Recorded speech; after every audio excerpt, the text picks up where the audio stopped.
Good morning and welcome to the Assembly Committee on Ways and Means and Senate Committee on Finance, the Subcommittee on Human Services. Madam Secretary, please take the roll. Senator Canizaro. Senator Dondero Loop. Here. Senator Wynn. Here. Senator Severs-Gansert. Senator Titus. Here. Assemblywoman Anderson. Present. Assemblywoman Dickman. Here. Assemblyman Hafen. Assemblywoman Howdigi. Here. Assemblywoman Monroe Moreno. Here. Assemblyman Watts. Here. Assemblyman Yeager. Chair Gorlow. And here. Please mark those that are not here present when they arrive. Welcome everyone for braving the snow today. We greatly appreciate you being here. Just a friendly reminder, please silence all electronic devices. Today we're going to have presentations from the Department of Health and Human Services, the Division of Child and Family Services. We will go ahead and get ready. Ms. Pitlock, when you're ready, please begin.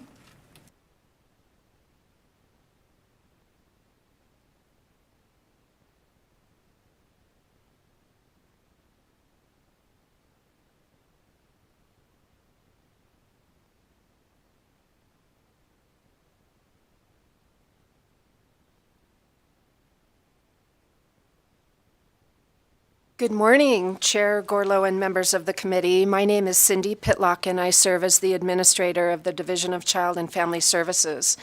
With me today are Melanie Young, our deputy over fiscal and administrative services, and John Bradkey, our deputy over child welfare. Also with us in Las Vegas are our Clark County Child Welfare Partners, and here in Carson City, our Washoe County Child Welfare Partners.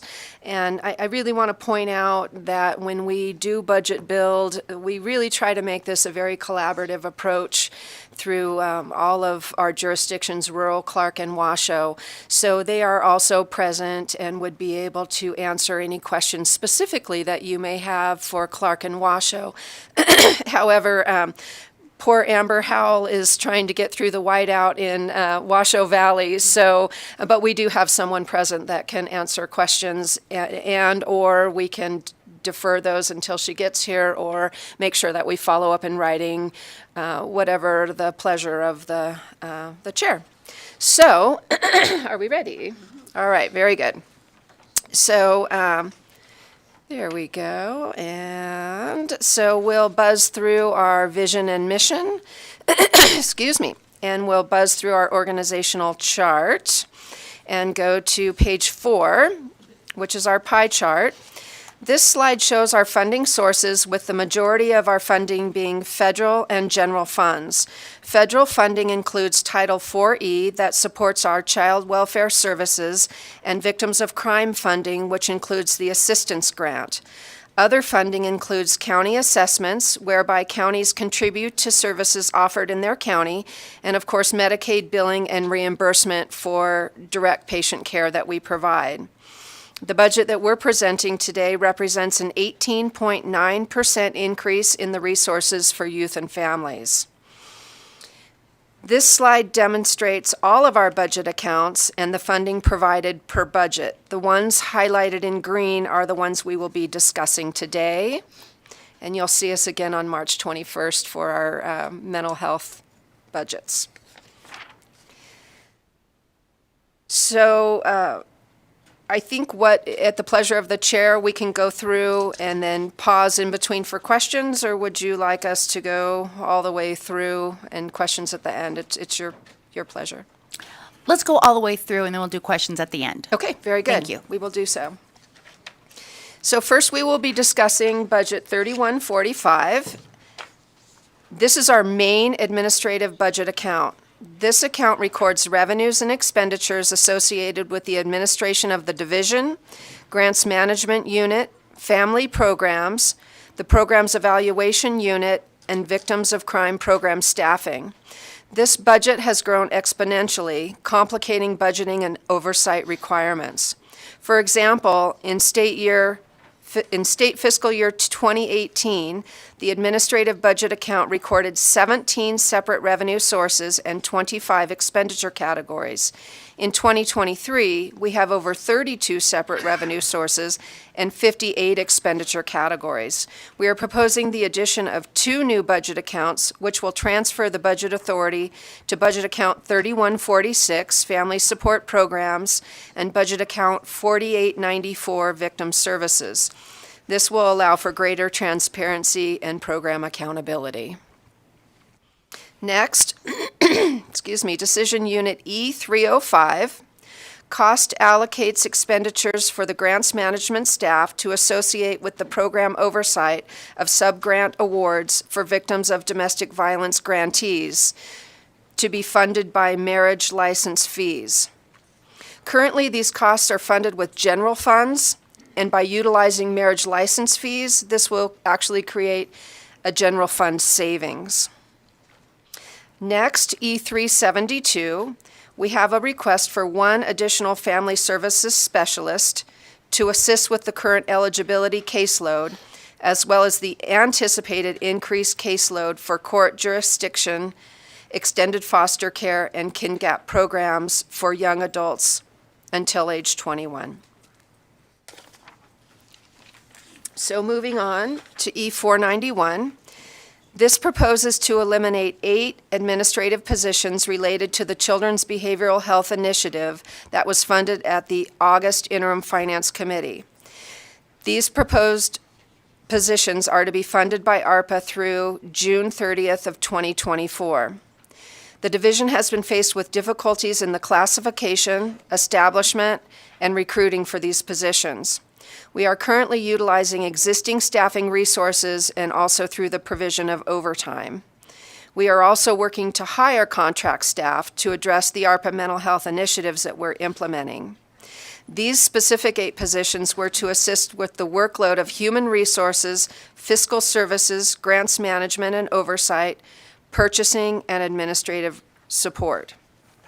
We are currently working on a possible budget amendment, but nothing has yet been finalized.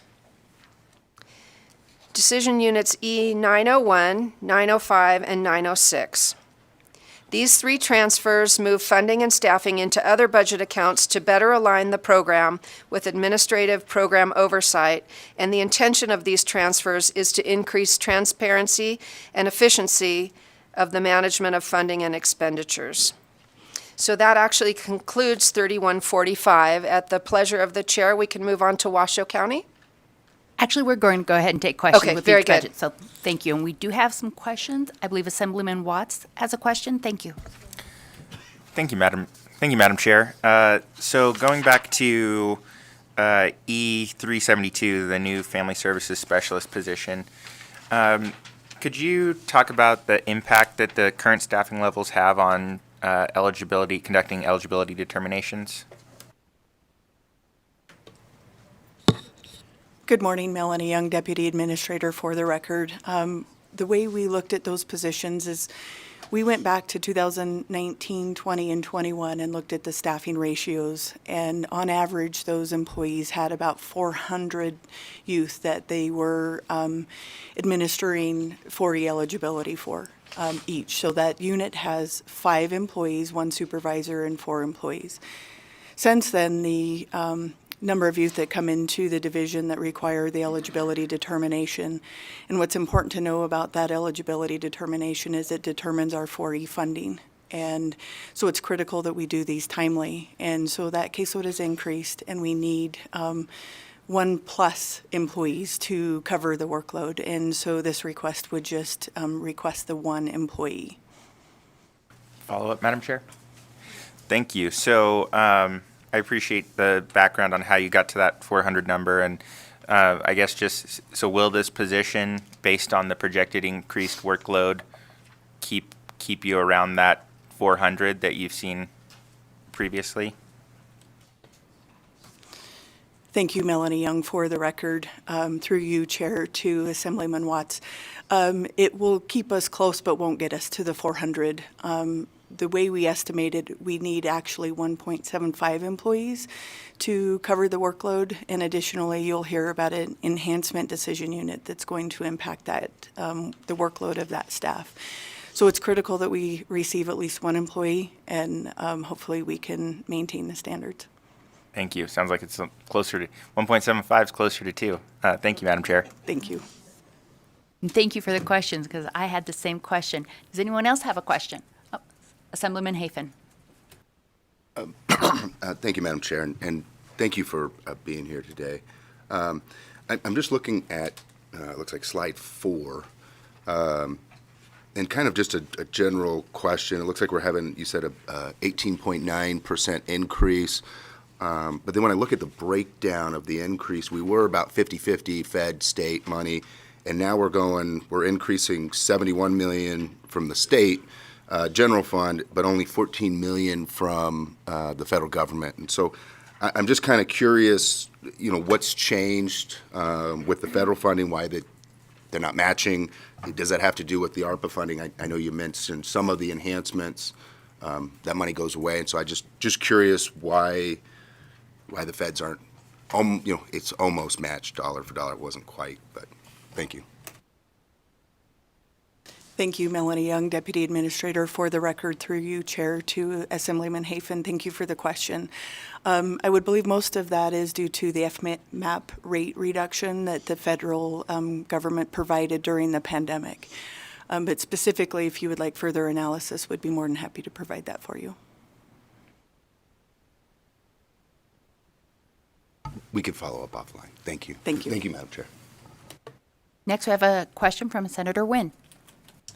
Thank you, Chair. And I'm looking at the amount, I think it's that 444,910 in the E372 budget. And I'm wondering how you estimated that amount covered under that 4E program and the state portion.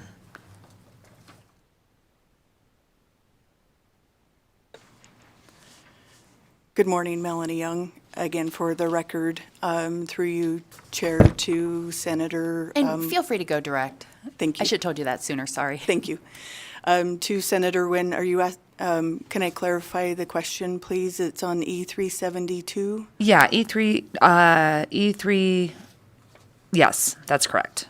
So that is the eligibility support specialist. We run all of our decision units through a spreadsheet that calculates the federal portion of the funding.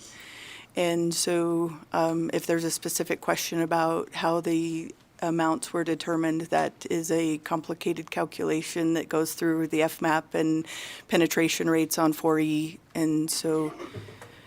And do you know, and you could follow up offline, we can follow up offline about this if it's more complicated than that. Do you know if it takes into consideration, like, I know Clark County is spending 100% of their general funds on like the Step Up program and other programs like that. Does that funding that we are responsible for taking into consideration other jurisdictions' independent funding? Again, Melanie Young, for the record, I would have to get back to you on that question and look into that a little further. I apologize, I don't have an answer for you today. No, that's fine. I figured it was. Thank you. Thank you. Thank you. Any other questions? Okay, seeing none, we can move on to Budget 3141. Thank you, Chair Gorlow. Again, for the record, Dr. Pitlock. So let's move on to 3141. This is the Washoe County budget, which provides funding for the state's portion of child welfare services with the county. This budget is primarily funded with general funds and federal Title 4E. So first we have Decision Unit E370, which reinstates categorical funding for the purpose of respite, which provides foster parents rest and relief in caring for children to reduce and prevent burnout and avoid disruption of placements. These respite funds are intended for use by foster families for short periods of time. During the pandemic, the federal government provided increased federal funding in the terms of FMAP, which is Federal Medical Assistance Percentage, and due to the end of the pandemic, the FMAP FMAP rate has been reduced, which necessitates an increase in general fund in order to maintain the funding levels. Decision Unit E378 accommodates this funding adjustment, and if we do not move forward with this enhancement, the ability to provide respite services will be directly impacted. You will see a very similar proposal when we go over Clark County's budget also. There are two decision units, E376 and E904, which are connected for the same purpose, which is to provide $25,000 in funding for mental health placements for Washoe County specific youth who are uninsured, underinsured, and non-Medicaid eligible and in parental custody. These costs have been paid from our Northern Nevada child and adolescent budget, and for transparency on providing the funding to Washoe County, it is determined these costs should really be recorded in the Washoe County budget. So this actually concludes 3141. Chair, would you like me to continue, or would you rather pause for questions? Let's go ahead and pause for questions. I believe I have one from Assemblywoman Anderson. Thank you, Chair, and thank you for the presentation. Could you possibly explain or maybe discuss the suspected causes of the projected decrease in the adoption subsidies between fiscal year 2022 and 2023, if there's a way to do that?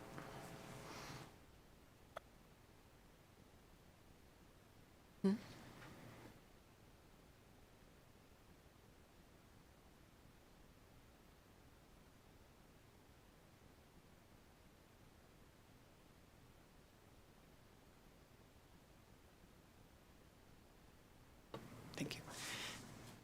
Good morning, Melanie Young, for the record. Assemblywoman Anderson, thank you for the question. The caseloads are projected by our Office of Analytics, and it is determined, they provide us with those caseload projections looking back over historical measures. And so for specific questions in regards to the reduction in the adoption subsidies, we would have to look into further those caseloads, and I could get back with you on any further questions. Great, that would be wonderful, because I think it's kind of hard with the analytics based upon what happened the last 2 or 3 years to be able to make that. So I was just really surprised by the projected decreases based upon the last 2 or 3 years. So if you could get that to us, and possibly for all members of the committee, that would be great. Thank you. Thank you, we will. Thank you. Next, we have Assemblywoman Dickman. Thank you, Madam Chair.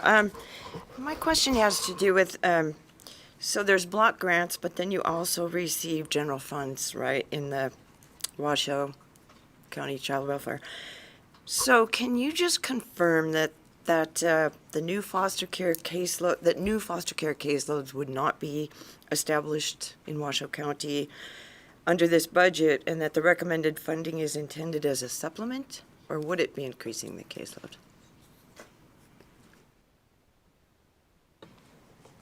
Thank you, Melanie Young, Deputy Administrator for the record. Assemblywoman Dickman, could I get some clarification on the question? In our notes, it says that the recommended increases for foster care programs were not intended to establish new caseloads. Is that correct or no? Melanie Young, for the record, that's correct. We're not intending to establish new caseloads. Okay, that answers the question. Thank you. Okay, thank you. Thanks, Chair. You're welcome. Senator Titus. Thank you, Madam Chair, for the question. Glad to see Washoe is represented. I'm glad you made it through. Ms. Howell, that's good to know you're here. My question, these questions are really related to Washoe County, and apparently Kids Cottage, you're going to continue to use Kids Cottage as respite care, and are you going to continue that through the 23-25 biennium?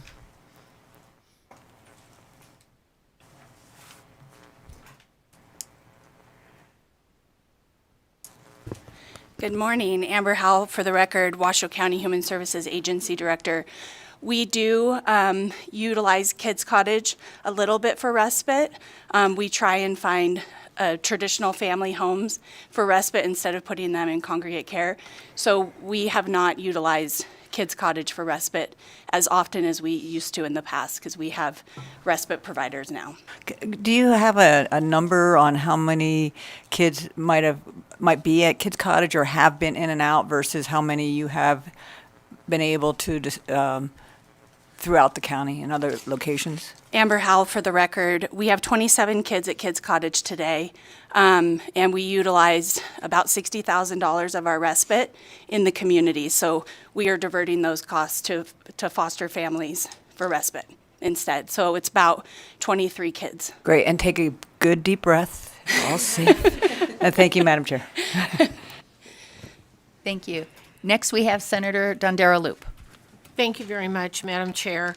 Can you, yes, we are glad you made it through the Washoe Valley.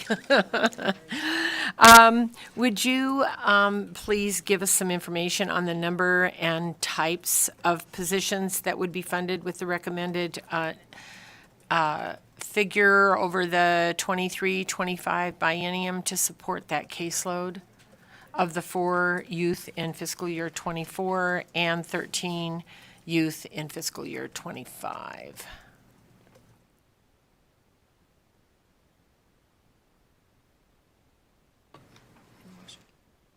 Good morning again, Melanie Young for the record. To Senator Dondero Loop, thank you for the question. And I apologize, can I get some additional clarity on, are we asking about a specific decision unit?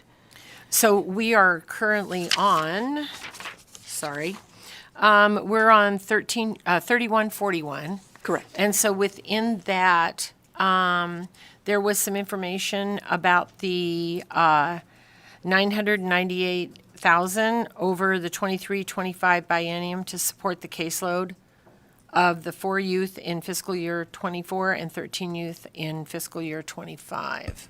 And if I may interrupt, I believe we're talking about E372 and E373. Oh, apologies, I didn't go through that. Thank you. Thank you for that clarification.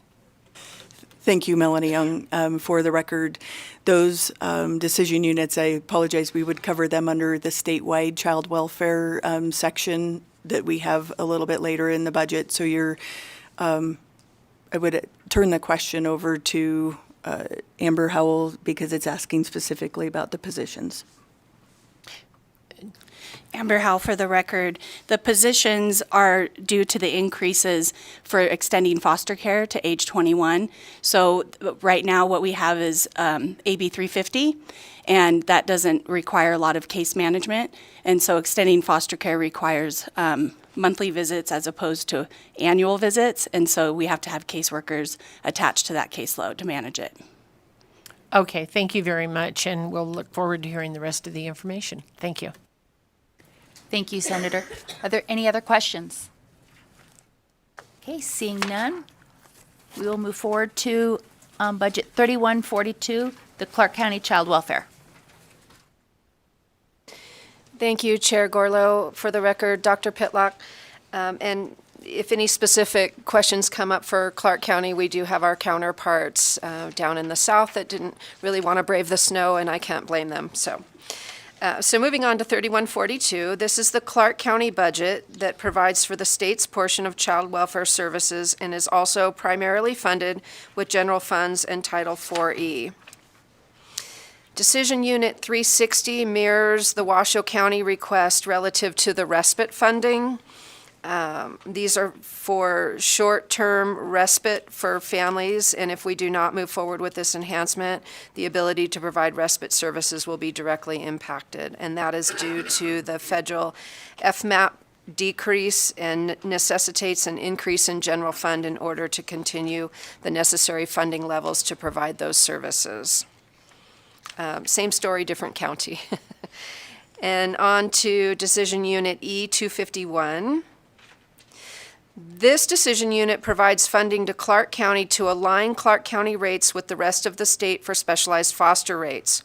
Dating back to 2017, the block grant for Clark County was not adjusted to fund specialized and advanced foster care rates up to the amount of the other 2 jurisdictions.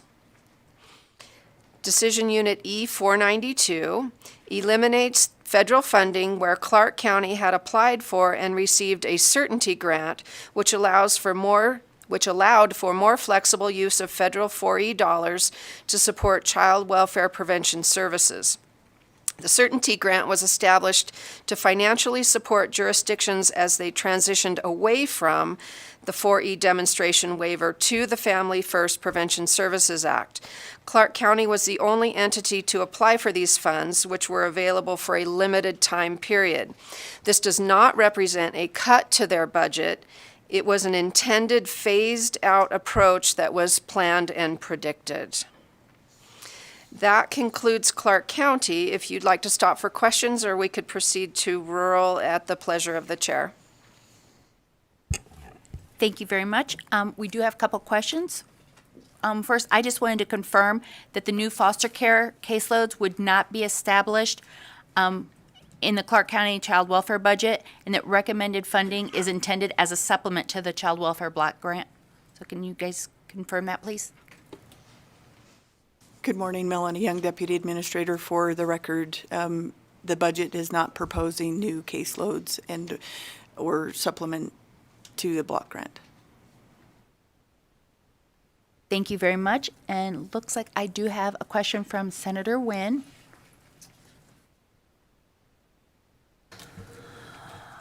I guess I'm getting back to some of the factors that led to the surplus funding related to the provisions of traditional respite services in fiscal year 22. Do you know if you can discuss some of those factors, if you know them?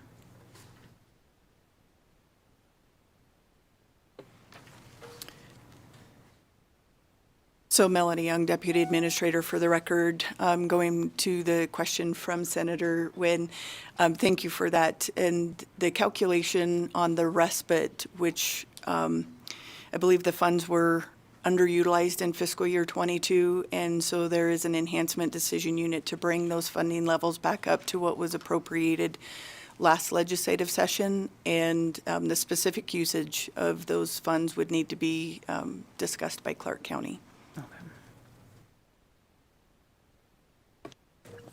Chair, may I follow up? If I can, I know Clark County's in the room too, so if they might be able to address that offline about why there was they only expended about 20,000 of that 155,000 that was allocated in those respite funds, that would be great. Thank you.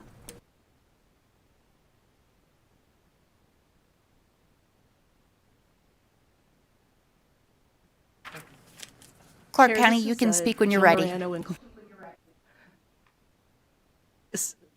Sorry, I apologize. This is Jill Morano, Director for Department of Family Services in Clark County. And to answer the respite question, in our first year, what we quickly realized is that we did not have the resources with families to be able to provide the respite programming the way that it was originally intended. So that is why we weren't able to, we expended such a small amount that first year. In the second year, you'll see we did increase by creating a different kind of respite program. So it took us some time to realize what we didn't have and what we needed to do instead. So in the second year, we implemented a therapeutic respite program, and then we're able to expend more funds. Chair, may I follow up? Yes, go ahead. That kind of answers my question, but if this therapeutic respite is approved and is allowable use of those respite funding, would that give you the flexibility that you need to be able to utilize those funds, I guess, more efficiently and appropriately? Jill Morano, for the record, yes, it would. Next, we'll have Assemblywoman Monroe Moreno. Thank you, Madam Chair. Thank you for the presentation. I'd like to go to E 372 and 373, the state support for extended foster care. And I see that there was a recommendation for 7 new positions to support the projected caseloads from approximately 11 to 45 youth. Could you explain that a little bit more to us? Discuss that. Thank you, Melanie Young, Deputy Administrator. For the record, that question would be best answered by Clark County, and would like to send that question down south. Thank you.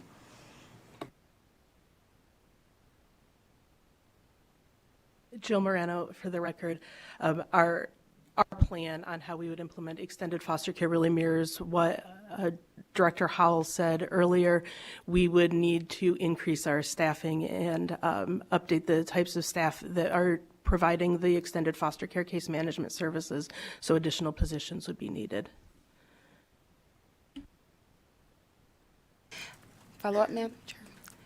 With those 7 positions that you need, we've heard time after time in the last few weeks of this legislative session that finding staff has been increasingly difficult. Do you think you'll be able to fill those 7 positions, and what timeline? Jill Morano, for the record.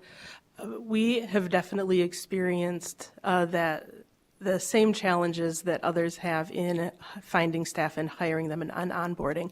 However, we have noticed that there seems to be an increased interest in people applying for positions as of late. So I do believe that we will be able to identify staff and fill the positions. I think that we do have a fairly competitive pay rate, which makes it makes people more willing to come work for Clark County. So I think that being able to keep those positions in-house will help us be able to fill positions. As far as timelines, we're generally seeing like a 90 to 120-day onboarding process typically. And I would say a lot of that is because background checks are taking about 8 to 10 weeks. And there's really very little flexibility we have with that. Thank you for the answers. Thank you, Madam Chair. Thank you. Are there any other questions? Senator Severs-Ganser. Thank you, Madam Chair. I just kind of wanted to back up and understand a little more closely what advanced foster care is versus specialized foster care. And then, follow up on that is the rates are increasing significantly. Do you think that's going to help? I would imagine that is going to help as far as making sure the children can be placed. And so sort of what are your outstanding placements, and how do you expect this to change with the increase in funding? Thank you.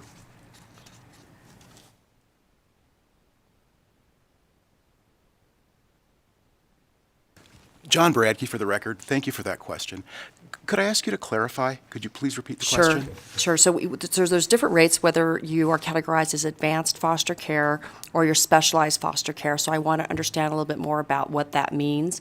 And then I know we've had a hard time placing children for a long time, and we're bolstering the rates. And so I want to understand how you think that's going to impact the placement for children. And I'm assuming that specialized, they're much more difficult to place. So how many do we have outstanding? How do you think this is going to affect placement for those children, for all those children?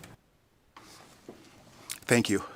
The advanced foster care rate refers primarily... State your name for the record. I'm sorry. Oh, I'm sorry. John Bradkey, for the record. Pardon me. The advanced foster care rate refers to the rural region program, and that program, that rate, funds the foster parents directly. The specialized foster care rate funds both the foster parents and the private agency that is providing the service. I do believe the increase in foster care rates, general foster care and specialized foster care, and by virtue of the increase in general foster care, increase in advanced foster care, we are going to see a better ability to recruit and retain foster families to deal with special needs children. Thank you. And do we, I don't know if we keep wait lists, or do we have lists or numbers, and how we think those numbers are going to change with the increase in rates? I can speak to the wait list in the rural region where I'm responsible.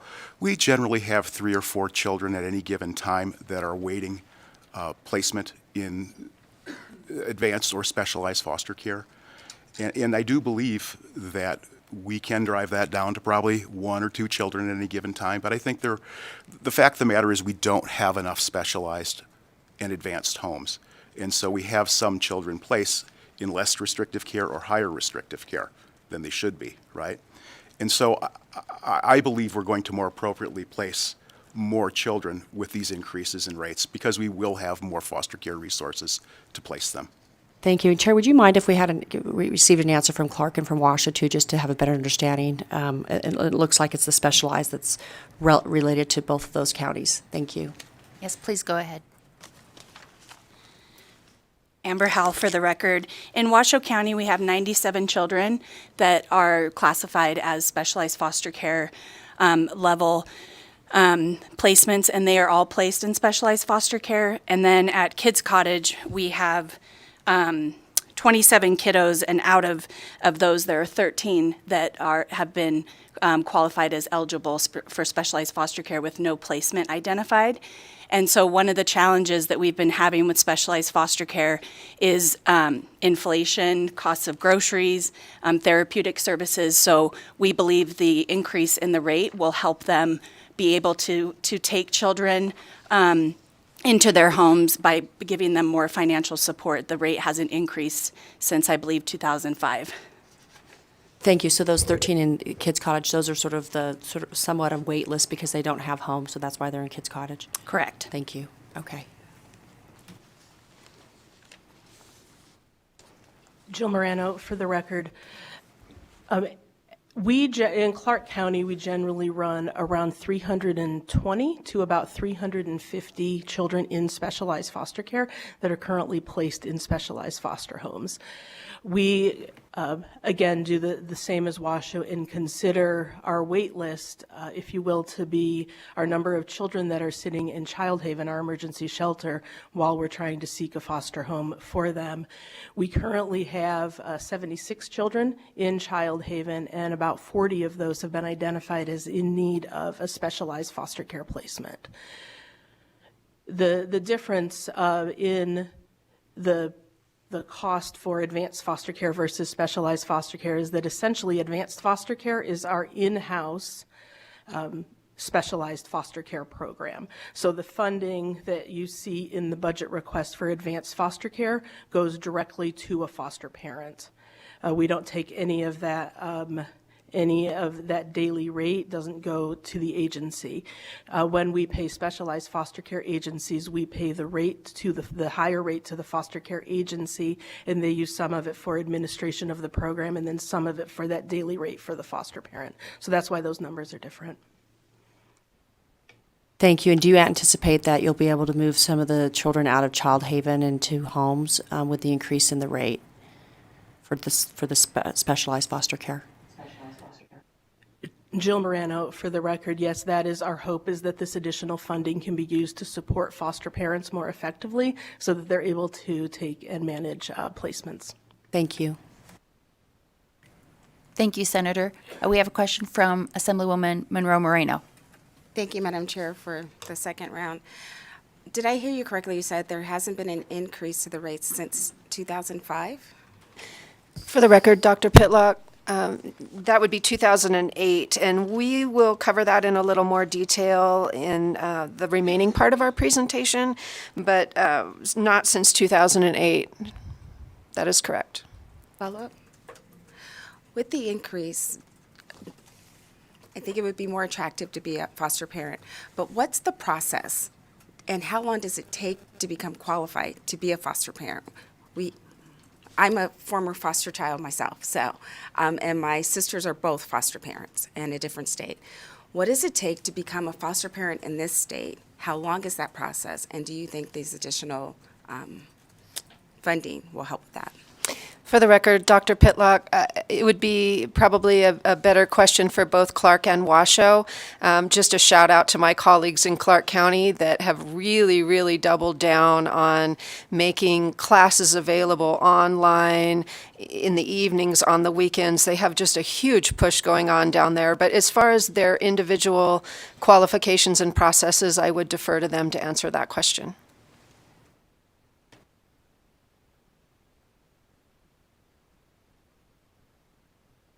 Amber Howell for the record. In Washoe County, it takes about 120 days from start to finish. We are looking at some of the regulations that seem to be overly burdensome, so that we can maybe streamline those processes. We have added additional online trainings, paying for background checks, different trainings that our staff can do so it doesn't take so long, because we also want to keep their interest and momentum and not have them be delayed in the licensing process. So our goal is to cut that time frame in half in the next year. So we are actively looking at how to license people more quickly.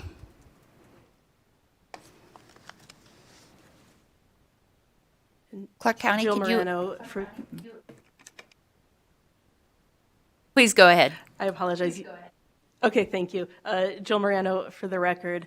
And we are a bit longer than that. Our goal in Clark County is to be able to license people from start to finish within 90 days of starting a training.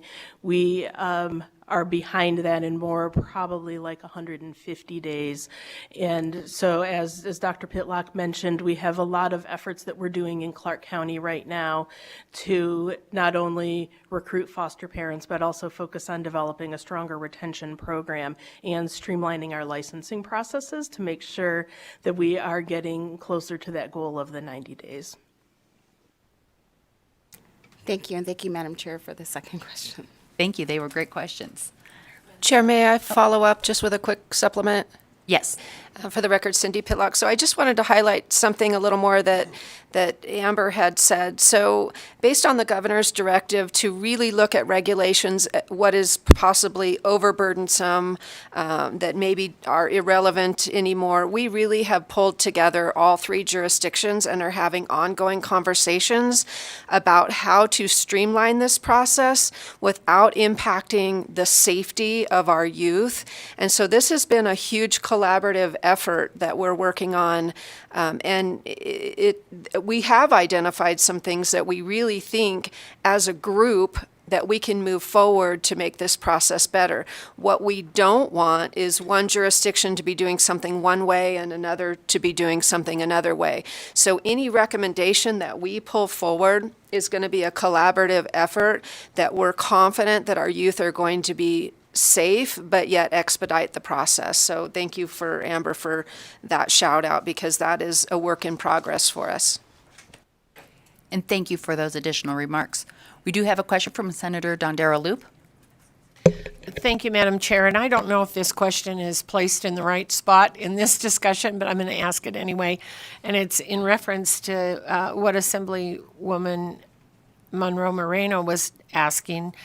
And that is, I know that some of the regulations or stipulations in the home when children are placed there are sometimes necessary health regulations, but are burdensome. So if I have two of my own children, but I'm also fostering two other children, and I have to, I don't know, give Theraflu, I have to give an aspirin, I have to give whatever. I may, with my own children, just do whatever I have to do and hand it to them, right? We've all done that if we have children. But with the foster children, I may have to put on gloves. I may have to, whatever I do. For me, when I think about a child witnessing that and knowing that they are different, I think that's pretty heartfelt, right? You're a kid who is in this, kind of vulnerable situation, and now somebody is saying you're really different. So I just don't know if this is the right place for that question, but it's just something that I have heard, I have had discussions on, and I just didn't know if that was some of the discussion about some of the regulations that we may change so that foster children can feel normalized and loved. Amber Howell for the record. That is an excellent statement. We struggle with that every day.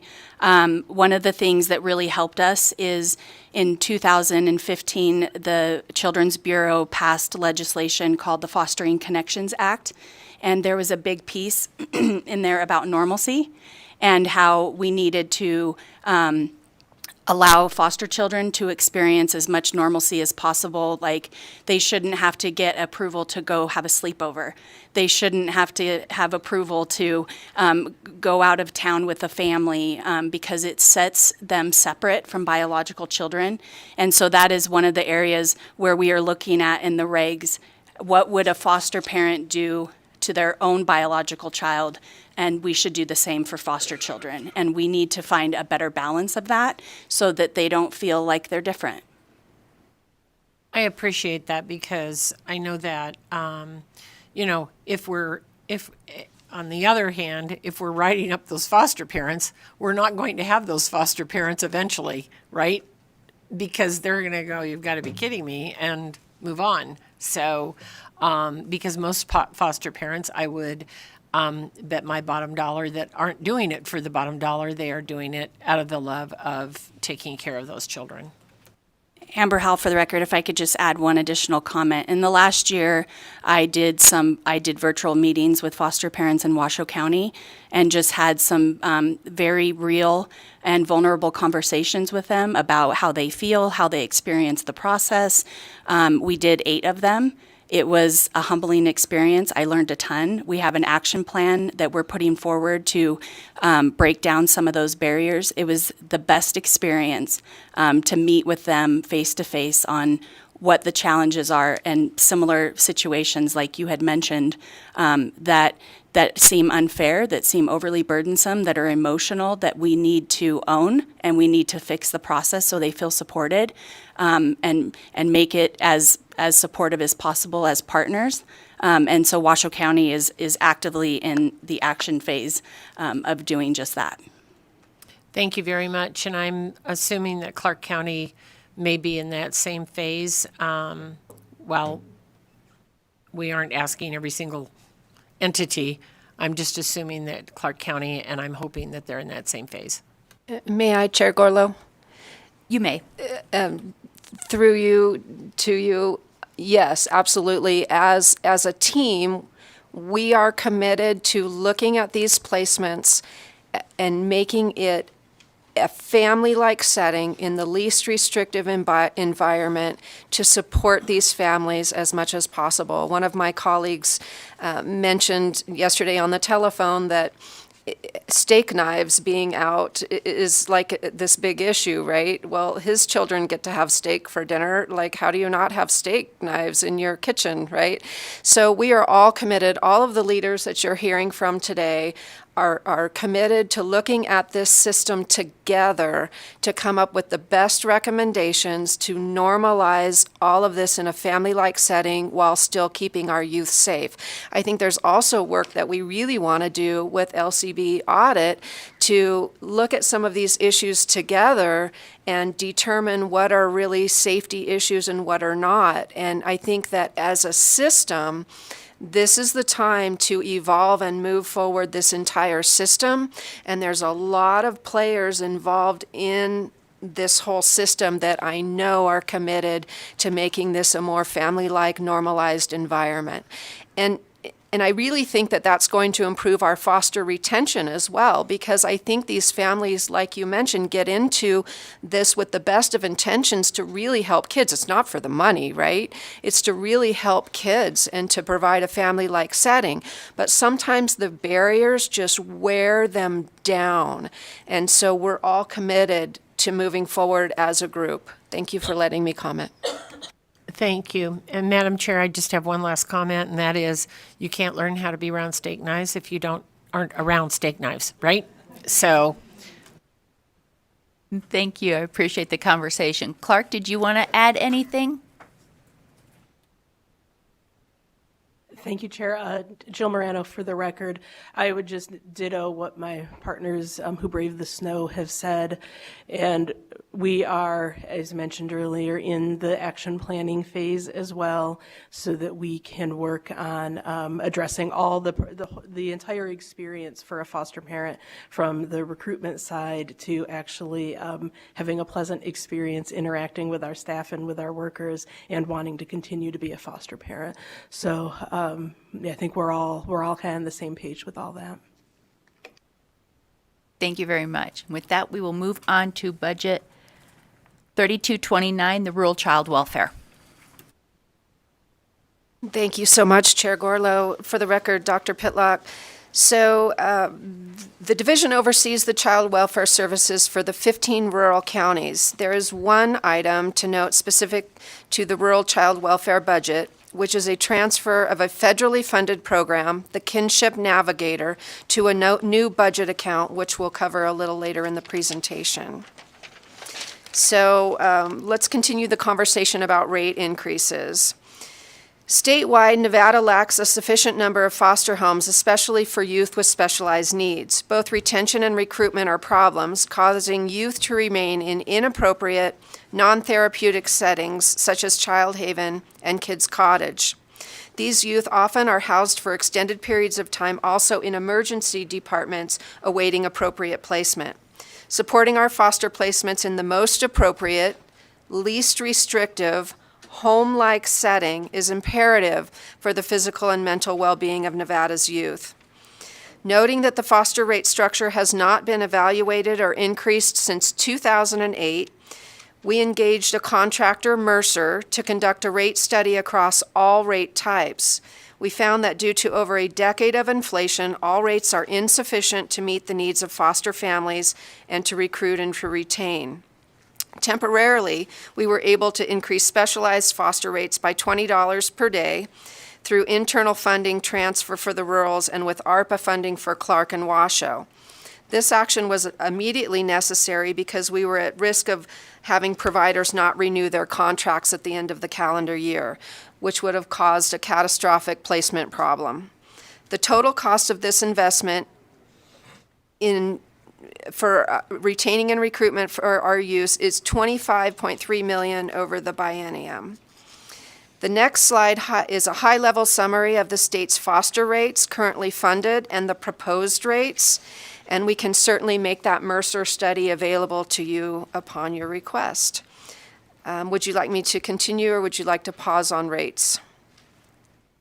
Let's pause on rates real quick and see if we have any questions. I believe we may have a question from Assemblyman Hafen. Thank you, Madam Chair. Just looking at the daily rates, specifically kind of diving into some of the contracts, looks like the rite of passage, I believe we approved it in the IFC meeting in December for an increased rate to $340. Is that just a one-time expenditure, or is that intended to continue beyond this biennium? Thank you, Melanie Young, Deputy Administrator, for the record. Thank you, Assemblyman Hafen, for the question.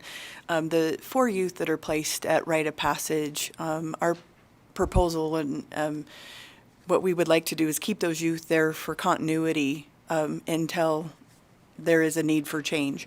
These youth have failed in many other foster placements, and so they're being successful at this location. So we would request to keep the funding available to be able to keep the youth there. And any specific questions further about the youth in that placement, I'll turn the question over to my colleague.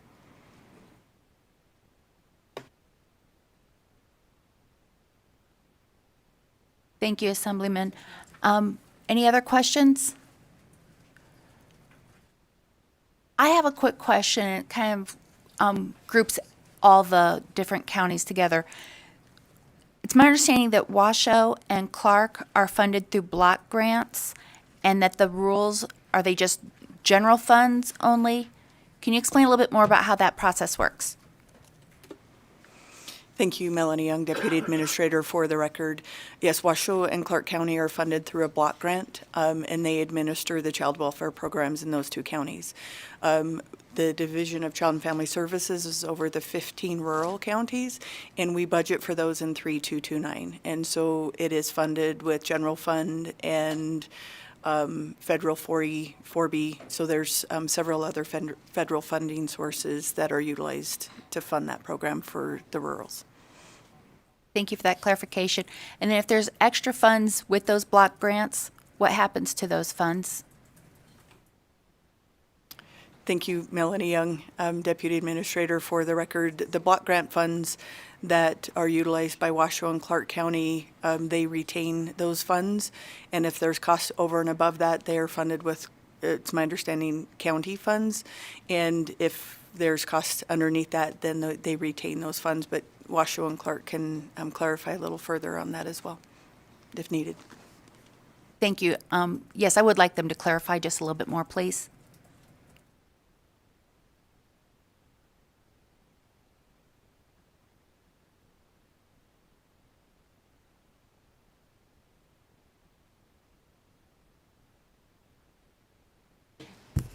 Amber Howell for the record. Washoe and Clark County receive the child welfare funding through a block grant, but it is a mix of general fund and Title IV funds. And then it's put into a block grant and it's capped. Thank you. Clark, do you want to make a comment as well? Yes, thank you. Jill Morano for the record. I would just add to we've had several unfunded mandates that have been passed on to us since that capped block grant from 2011. And so we have approximately a $28 million shortfall. So we would love to have the problem of what do we do with all this extra money, but we're a little bit short of there right now. Thank you very much. Are there any other questions? Okay, no, seeing none. We'll move on to Budget 3146.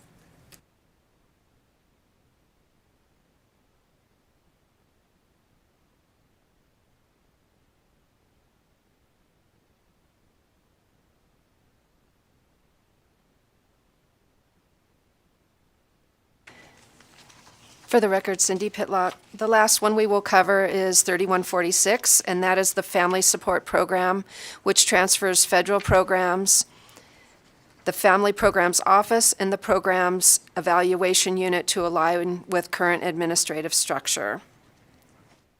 Similarly to what you heard about E491 in the administrative budget, this decision unit eliminates 8 program positions related to the Children's Behavioral Health Initiative that was funded at the August Interim Finance Committee.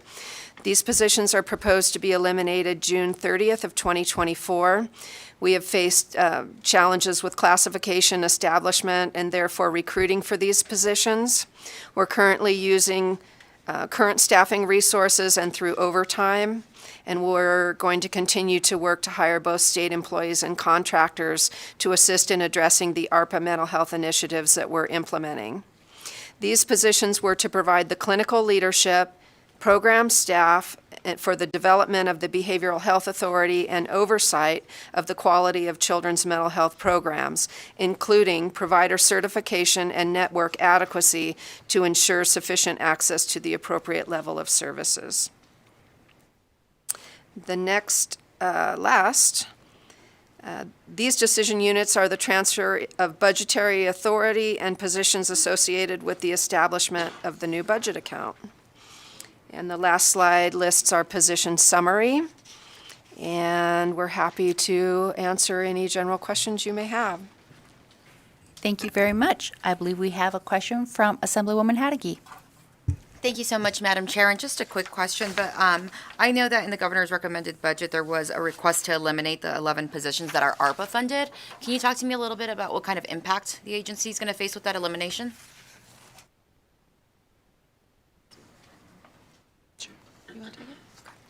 For the record, Cindy Pitlock.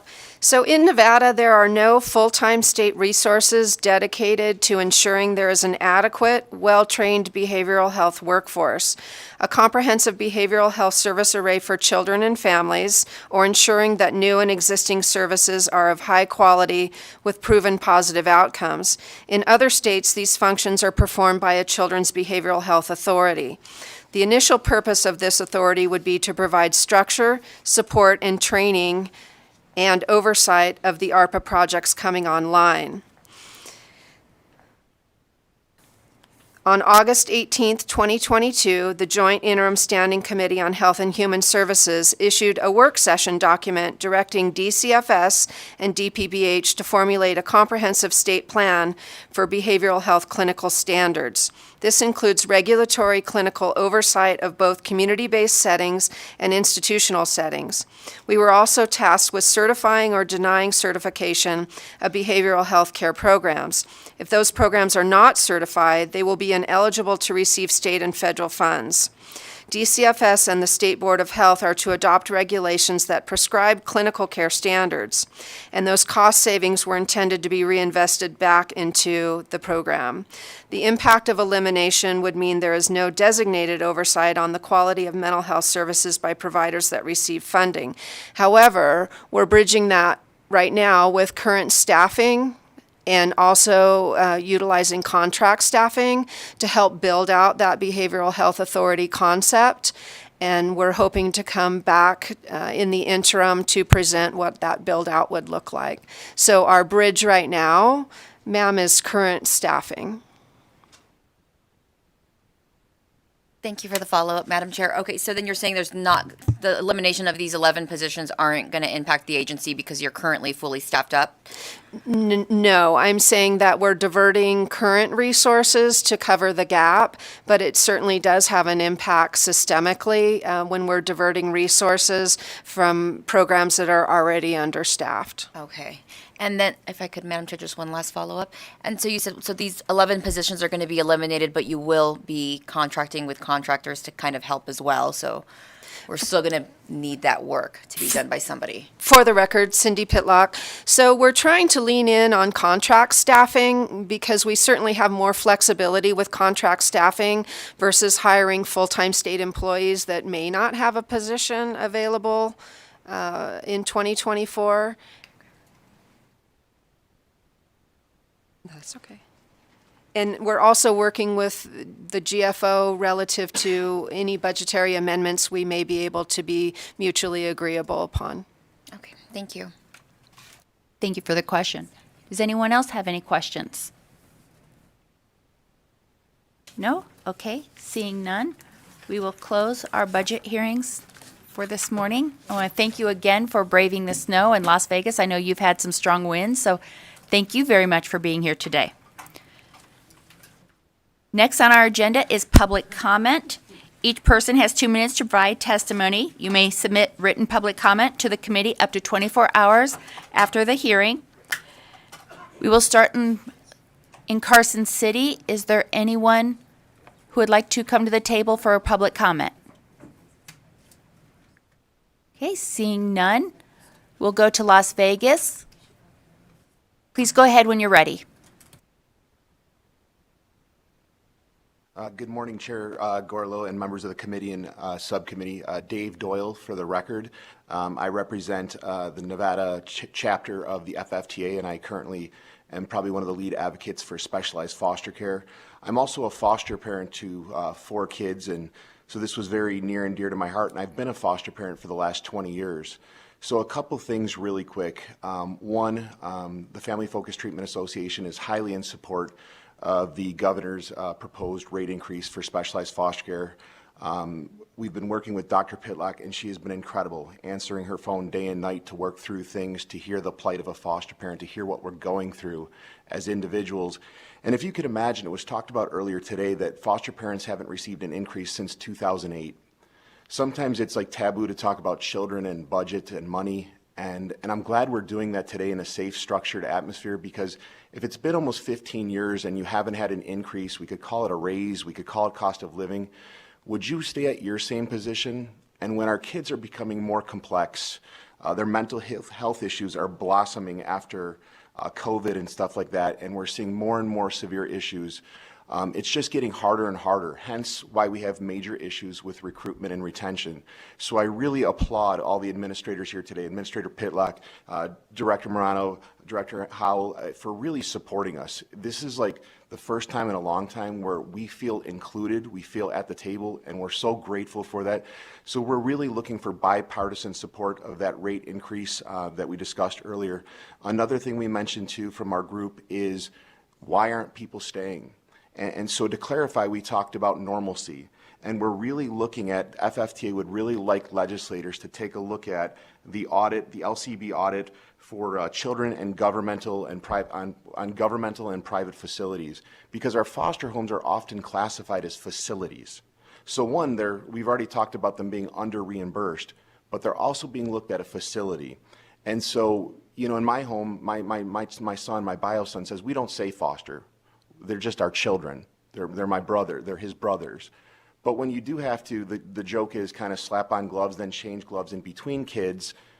They certainly don't feel like brothers. They feel different. And so I'm really hoping that we can work together and to reclassify our foster homes, our specialized foster homes, more exactly as that, as homes, not facilities. And please note, we're not above audits. We want to be audited. We just want to be audited under the appropriate category as a home, not a facility. Thank you so much for listening, and I truly appreciate it. That concludes my testimony.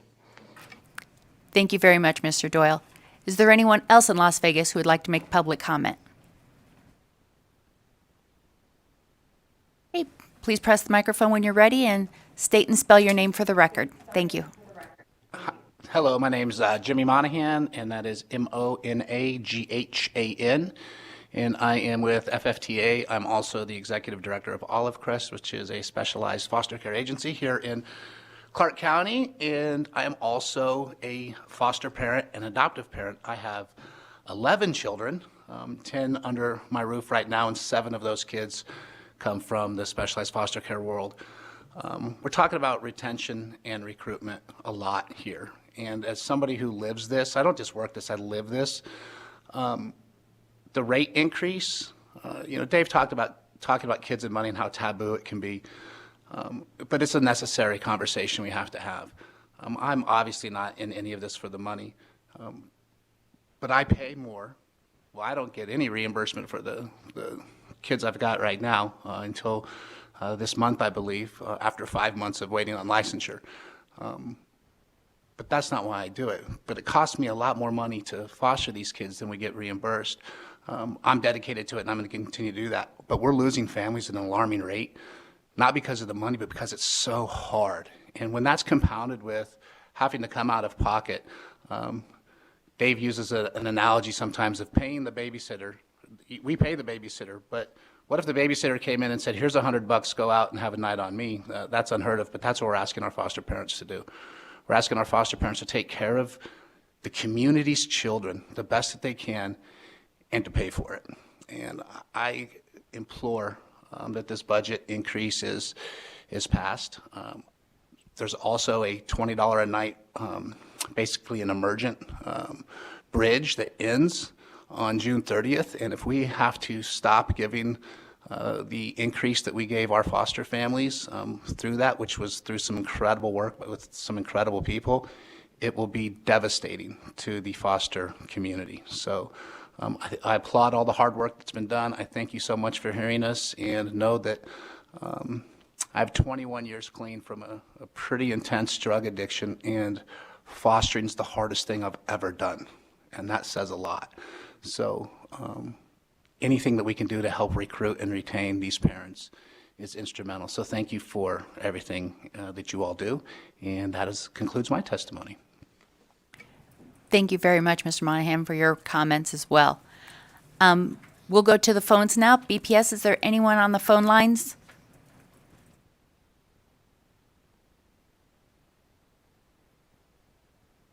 To provide public comment, press *9 on your phone now to take your place in the queue.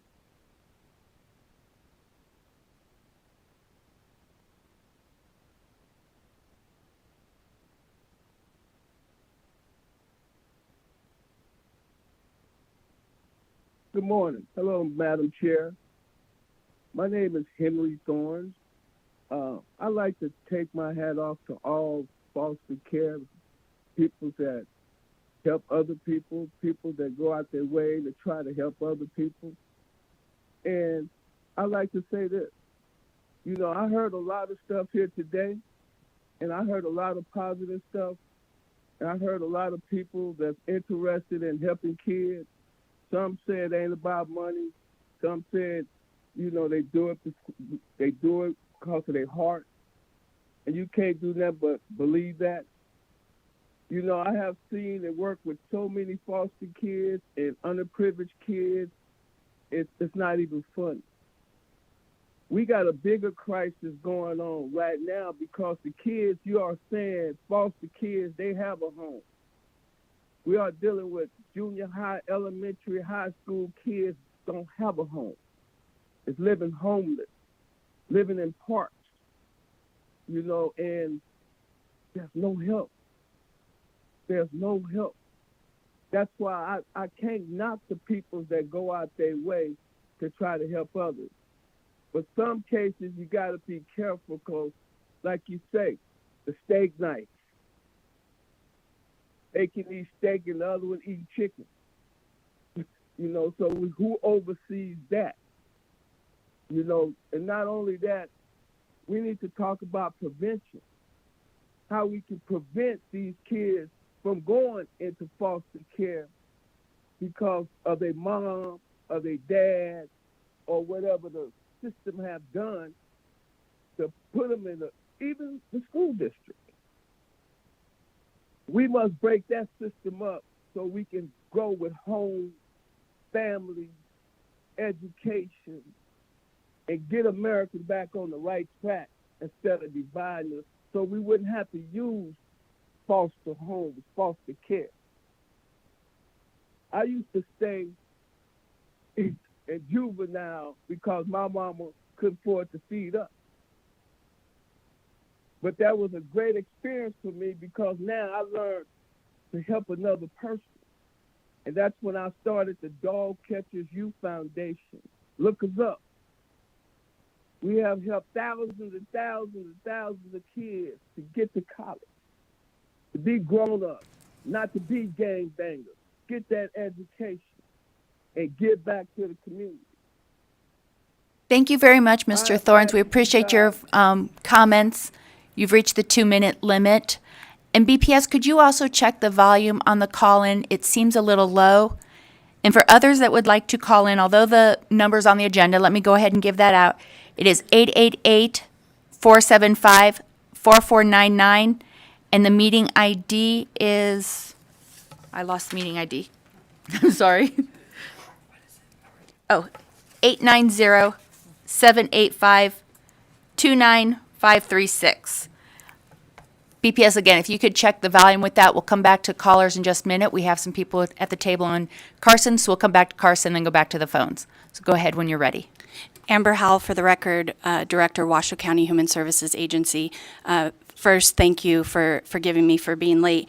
I wanted to just make a couple of comments about this budget submission. In Washoe County, since the block grant was established, we have been very good stewards of the funding, and we have decreased, in Washoe County, we have decreased our foster care caseload by 34% in the last 6 years. We've also seen a decrease of 75% in our congregate care facilities, and so all of those dollars have been reinvested to keep families together. In the last year, we have reunified 261 children, so 37% of foster children reunified with their families. So our outcomes are showing to be very, very good, but it's very costly to keep children at home with their parents through housing or utilities or food insecurity. And we've simply sort of run out of money from the block grant. So I just want to take this time to thank Director Whitley and the governor's office and Dr. Pitlock and her team for recognizing the good efforts that we've done and the increases to enhance so that we can take care of children that are in foster care and continue to reduce our numbers of children in foster care. Our adoptions, if all of the adoptions go through, Washoe County will have cut its foster care caseload in half in 7 years. So we are very excited to see these enhancements and know that we will make good use of the funding. Thank you very much. Please go ahead when you're ready. Thank you, Madam Chair. Dan Musgrove. I'm here today as a member of the Clark County Children's Mental Health Consortium. I'm the past chair.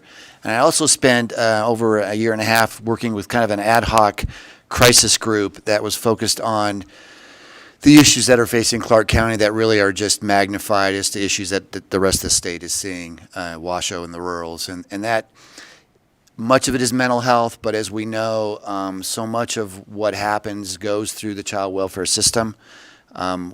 We've had a tragic situation in Clark County where parents have had to unwillingly turn over their children to the child welfare system because they have no other place to help them when it comes to mental health or issues.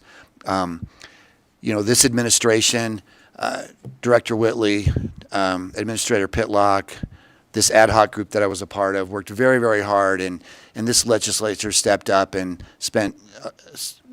allocated a number of ARPA dollars. I mean, millions, over $50 million to try to resolve some of these issues. But very candidly, that money is still not out on the street. I know that there are a couple RFPs that Dr. Pitlock has worked very, very hard, and they're sitting and purchasing.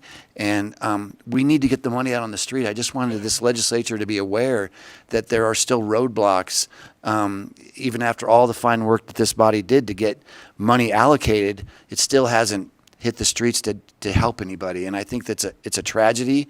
We have a crisis. We need to get moving much, much faster. I think that you have the benefit of looking at a budget for the next biennium that maybe could help solve some issues, but we've got a lot of months to go before we ever hit the next biennium, and we've got to start helping families and children. And so we appreciate your help, and thank you for the time this morning. Thank you very much, Mr. Musgrove. Okay, BPS, let's try the phones one more time.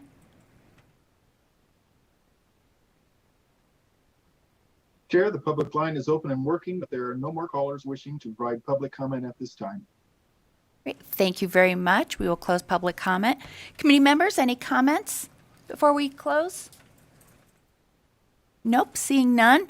Our next meeting is going to be a joint in 4100 tomorrow at 8 a.m. And with that, we are adjourned.